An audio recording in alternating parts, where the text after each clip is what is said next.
तो आदाब, नमस्कार, गुड इवनिंग, सत श्री अकाल। एक बार फिर आप तमाम लोगों का स्वागत है ग्रहण की कहानी के इस एपिसोड में। उम्मीद है पूरी फैमिली अच्छी होगी, अपना और अपनों का ख्याल रख रही होगी।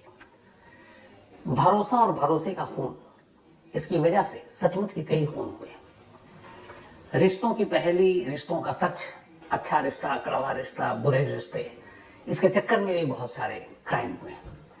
लेकिन आज जो कहानी मैं आपको सुनाने जा रहा हूं वो एक ऐसे रिश्ते की कहानी है जिसने एक, दो नहीं, 3 जान ले ली। और जो जान लेने का तरीका और जरिया बना वो और भी अजीब है। कहानी राजस्थान के दौसा के 2 परिवारों की है। इसमें से एक परिवार जिसका नाम मनोज मीणा, करीब 4-5 साल पहले उसकी शादी हुई। शादी के बाद मनोज अपनी पत्नी के साथ बहुत खुश था।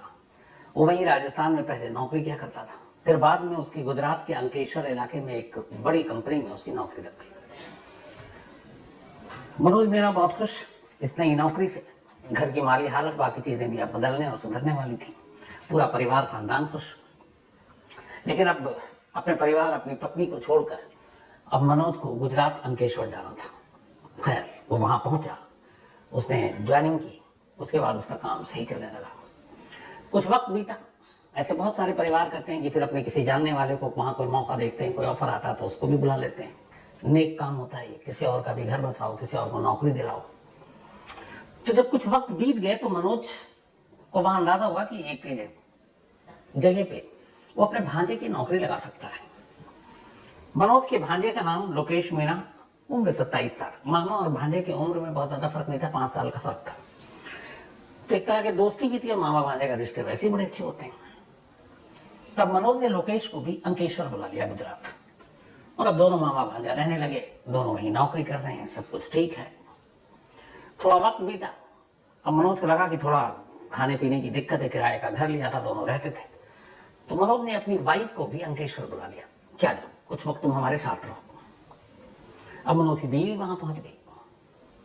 थोड़ा वक्त बीता। इसके बाद वाइफ उसकी लौट आई अपने दौसा, राजस्थान में। लौटने के बाद सब कुछ भी ठीक चल रहा था। एक रोज मनोज और लोकेश बैठकर छुट्टी का दिन घर में शराब पी रहे थे। शराब पीते पीते अचानक भांजे ने, यानी लोकेश ने, अपने मामा से कहा कि मामा, मामी का कैरेक्टर ठीक नहीं है, 1-2 लोगों के साथ उसके रिश्ते हैं। अब शराब के नशे में ये बात सुनकर मनोज को गुस्सा आया। उसने कहा कि क्या बक रहे हो तुम? उसने कहा कि हाँ। उसने कहा अच्छा। उसने उसी वक्त अपनी बीवी को फोन किया और बीवी को खूब बुरा भला कहा और उसने कहा कि मैं एक काम करूं, तुम ससुराल पहुंचोगा और मैं आ रहा हूं अंकेश्वर से नहीं, गांव। उसके बाद उसने फोन रखा और अगले ही दिन वो अंकेश्वर से अपने गांव पहुंच गया। ये सारी बातचीत जो है ये 10 अप्रैल इसी महीने की है। गांव पहुंचने के बाद अब वो देखता है कि उसकी बीवी तो है नहीं, ससुराल में अपने मायके चली गई। वो डर गई। खैर, उसने अपने साले को फोन किया। साले से भी उसकी अच्छी खासी दोस्ती थी, धर्मेंद्र राणा साले का नाम। तो मनोज ने अपने साले से कहा कि तुम अपनी बहन को ले आओ, उससे बात करनी है। वाइफ आ गई। अब आमने सामने बैठकर मनोज ने अपनी बीवी से बात की और उसने कहा कि क्या सच्चाई है, भांजा जो है वो ऐसा ऐसा कह रहा है। तो फिर उसकी बीवी ने कहानी सुनाई। उसने कहा कि देखो, जब हम गुजरात आए, मैं अंकेश्वर में रही, तुम कई बार जब चले जाते थे ऑफिस, वो जल्दी आ जाता था। तो उसने कुछ फोटोग्राफ्स मेरे खींचे और मुझे ब्लैकमेल करने लगा। और उस ब्लैकमेल के साथ मैं अपने 1-2 दोस्तों से बात करती थी, उसने वो भी सुन लिया या रिकॉर्ड कर लिया और अब वो मुझे ब्लैकमेल करने लगा। और उसी ब्लैकमेलिंग के जरिए उसने मेरे साथ रिश्ता बना लिया। अब जब ये बात मनोज ने सुना अपनी बीवी और भांजे के बारे में, उसे बहुत गुस्सा आया। उसने कहा कि अच्छा, बट कैसे मान लूं? तुम एक काम करो, तुम भांजे को फोन करो इस वक्त मोबाइल पे और स्पीकर पे फोन रखना और मैं इसको रिकॉर्ड करूंगा बातचीत को। बीवी तैयार हो गई। अब मनोज की वाइफ ने मनोज के भांजे लोकेश को फोन किया और इस तरीके से जताया कि जैसे बस वही है फोन पर। उसके बाद बातचीत शुरू हुई। उधर से अब लोकेश, उसने कहा मनोज की बीवी ने कि तुमने ऐसा क्यों बोला, अपने मामा को मेरे खिलाफ भड़काया। तो फिर उधर से उसने बोलना शुरू किया कि देखो, मैं नहीं चाहता हूं और हमारा रिश्ता यूं ही चलता रहे। जो भी मतलब एक अवैध संबंध की बातचीत थी वो सारी उस मोबाइल पर हो रही थी उस वक्त, मामी और भांजे के बीच। और ये सारी बातें मनोज अपने फोन पर रिकॉर्ड कर रहा था। ये पूरी जो बातचीत है, ऑडियो है, रिकॉर्ड करने के बाद अब उसे यकीन हो गया कि उसके भांजे का संबंध उसकी पत्नी से। इसके बाद उसने धर्मेंद्र जो उसका अपना साला है उससे कहा कि देखो तुम्हारी बहन के घर का सवाल है, मेरे भांजे ने जो किया उसके लिए छोड़ूंगा नहीं। तो उसको कहीं बुलाते हैं और ले जाकर उसको मार डालते हैं। धर्मेंद्र भी इस बात के लिए राजी हो गया, यानी मनोज का साला। इसके बाद अब दोबारा मनोज अपनी बीवी से फोन कराता है लोकेश ने अपने भांजे को, और कहता है कि तुम उसको घर बुलाओ, बोलो कि मिलना है, कुछ काम देना चाहो। इन सारी चीजों से बातचीत से बेखबर लोकेश फोन जब आया मामी का, वो तय वक्त पर पहुंच गया। सवाई माधोपुर के पास ये तो गांव है। तो जब वहां पहुंचा तो अचानक देखता है कि मामा और मामी का भाई और दो और लोग वहां मौजूद हैं। इसके बाद ये लोग लोकेश को बहाने से लेकर चलते हैं कि चलो, और एक नदी किनारे सुनसान जगह पर जाने के बाद अब चारों लोकेश पर टूट पड़ते हैं। लोकेश के सारे कपड़े उतार देते हैं। इसके बाद उसको बेल्ट से बाकी चीजों से बुरी तरह पीटते हैं और इस सारी पिटाई और टॉर्चर की वीडियो भी बनाते हैं। ये सारा टॉर्चर जो हो रहा था वो सब कुछ कैद हो रहा है कैमरे में। सब कुछ करने के बाद अब वो लोकेश का कत्ल कर देते हैं, बेल्ट से गला घोंट कर। कत्ल करने के बाद वहीं नदी किनारे एक गड्ढा खोदते हैं और लोकेश की लाश को दफना देते हैं। ये बात है 11 अप्रैल की, अभी लास्ट। दफनाने के बाद अब वो घर पहुंचते हैं। इधर रात को अब लोकेश घर नहीं वो पहुंचा अपने, और लोकेश घर में बता कर गया था कि मामी ने बुलाया है और मामा आए हुए हैं। अब ये बात थोड़ी बहुत जो संबंध की थी वो कानाफूसी होनी शुरू हो गई थी। तो जब लोकेश घर नहीं लौटा तो घर वालों ने पुलिस में कंप्लेंट कर दी कि मेरा बेटा मिसिंग है और ऐसी ऐसी बात है। अब अगली ही सुबह पुलिस वाले पहुंचते हैं घर मनोज के और मनोज को उठा लेते हैं। मनोज को उठाने के बाद वो उसको पुलिस स्टेशन लाते हैं, लाल सोट पुलिस स्टेशन। वहां लाने के बाद उससे पूछते हैं मनोज कहाँ है, बताओ। तो फिर थोड़ी देर में खुलासा हो जाता है। मनोज बता देता है कि इस वक्त लोकेश को हम लोगों ने मार डाला और इस जगह पे हमने उसको दफना दिया है। पुलिस की एक टीम पहुंचती है मनोज के साथ, वहां पे गड्ढा खोदा जाता है, लोकेश की लाश निकलती है और अब मनोज के ऊपर 302 का केस दर्ज। मनोज साथ में धर्मेंद्र अपने साले का भी नाम लेता है, दो और साथियों का नाम लेता है, उनकी तलाश शुरू हो जाती है। इधर मनोज अब थाने में बंद है, लालसोट पुलिस स्टेशन में। पूरा दिन थाने में बीत जाता है, रात होती है। रात को लॉकअप के अंदर उसको सोने के लिए एक चादर दिया जाता है। उस लॉकअप में वो तन्हा अकेला था, वो चादर मिलता है।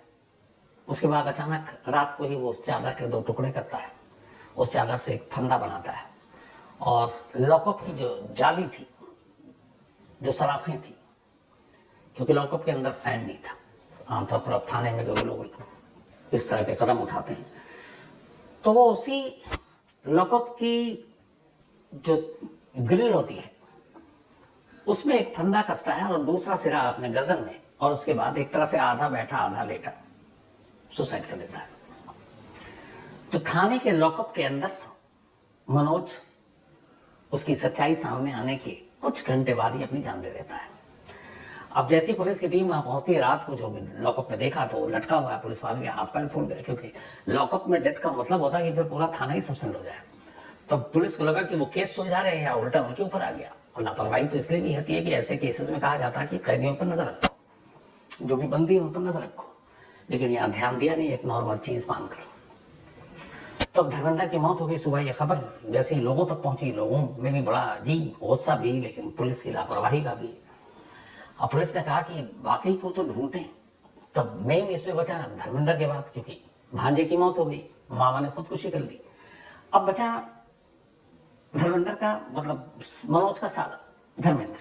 अब पुलिस इधर उधर ढूंढ रही है, कोई सुराग नहीं।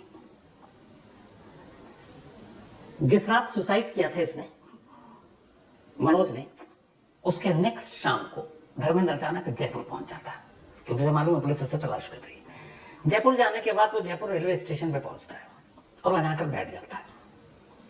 बैठे बैठे रात होने का इंतजार करता है और आखिरकार रात करीब 10 से 11 के दरमियान प्लेटफॉर्म पर ही बैठा था। एक ट्रेन आई और प्लेटफॉर्म पे आगे की तरफ बैठा था जहां से ट्रेन चल पड़ती है। और जब वो ट्रेन आई और उसका स्टॉपेज नहीं था, गुजरना था, अचानक वो उस ट्रेन के आगे कूद जाता है।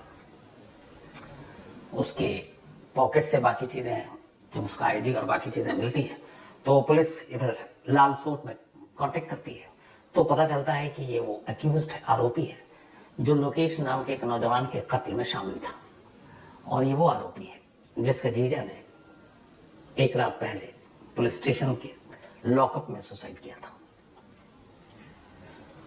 एक रिश्ता, एक अवैध संबंध, उसके बाद भांजे का कत्ल, मामा की पुलिस कस्टडी में खुदकुशी, और फिर जो साला था धर्मेंद्र का, उसका ट्रेन के आगे कूदना।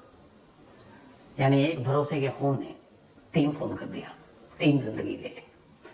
और अब सबसे मुसीबत की बात यह है कि जब ये सारी चीजें सामने आई और पुलिस के पास 2 वीडियो प्रूफ के तौर पर थे। एक जब लोकेश की पिटाई हो रही थी, वो सारी तस्वीरें, उसको पीटते हुए, टॉर्चर करते हुए कैद था वो, जिसमें इन सभी के चेहरे थे। दूसरा वो वीडियो जो ऑडियो रिकॉर्ड कर रहा था जब लोकेश और मनोज की वाइफ बात कर रही थी रिश्तों के बारे में। ये दोनों सबूत थे। अब हुआ ये कि लोकेश की तो मौत हो गई, उसका कत्ल हुआ। मनोज ने शर्म के मारे या फिर गिरफ्तारी और बदनामी के डर से लॉकअप में ही अपनी जान दे दी। उधर धर्मेंद्र का भी लगा कि अब क्या है, पुलिस हम तक भी पहुंचेगी, फिर बहन के रिश्ते की भी बात है, उसकी भी बातें उड़ेंगी। उसने भी शर्म से अपनी जान दे दी। और अब जिस रिश्ते की वजह से ये सब कुछ हुआ, उस रिश्ते की आखिरी कड़ी यानी मनोज की वाइफ, वो गायब है। कहां गायब है, क्यों गायब है, कहां गई, किसी को नहीं पता। लेकिन जिस तरीके से सारी चीजें हो गई हैं, और पुलिस वाले भी यही दुआ कर रहे हैं, मानकर चल रहे हैं कि वो कुछ ऐसा कदम ना उठाए।